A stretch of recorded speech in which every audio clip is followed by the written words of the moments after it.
Welcome back guys. അപ്പോൾ നമ്മൾ പറഞ്ഞ പോലെ നമ്മൾ കിങ് ഫിഷിനെ ക്ലീൻ ചെയ്യാൻ പോവുകയാണ്. കണ്ടോ, അടിപൊളി സൈസാണ്. ഒരെണ്ണം ഒരു 8 kg മേലെയുണ്ട്. ടിൻഡു ബ്രോ തന്നെയാണ് എന്നെ ക്ലീനൊക്കെ ചെയ്യുന്നത്. നമ്മൾ ജസ്റ്റ് ഒന്ന് ഹെൽപ്പ് ചെയ്യാൻ വേണ്ടി വന്ന് മാത്രം. നേരത്തെ ഒരു വീഡിയോയിൽ പറഞ്ഞിട്ടുള്ള പോലെ ഇവിടുത്തെ ആൾക്കാർ കൂടുതലും ഫില്ലറ്റാണ് യൂസ് ചെയ്യുന്നത്.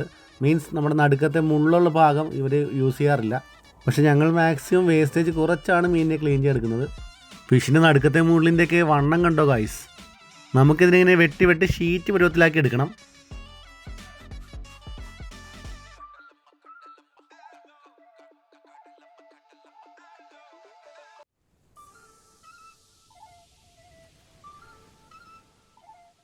അങ്ങനെ നമ്മൾ നമ്മുടെ മീനിൻ്റെ മീറ്റും തലയും മുള്ളും എല്ലാം വേർതിരിച്ചിട്ടുണ്ട്. വണ്ടിയുടെയൊക്കെ പാർട്സ് ഡിസ്മാൻഡിൽ ഇട്ടേക്കുമ്പോൾ കിങ് ഫിഷ് കിടക്കുന്ന കിടപ്പ് കണ്ടോ. അങ്ങനെ ലാസ്റ്റിനെ വെട്ടി ചെറുതാക്കിയപ്പോൾ കണ്ടോ, നല്ല അലുവ കഷ്ണം പോലെ ഇരിക്കും ഓരോ പീസും കാണാനായിട്ട്. വേറൊരു വെറൈറ്റീസാണ് അടുത്ത വീഡിയോ വരുന്നുണ്ട്. So stay tuned guys.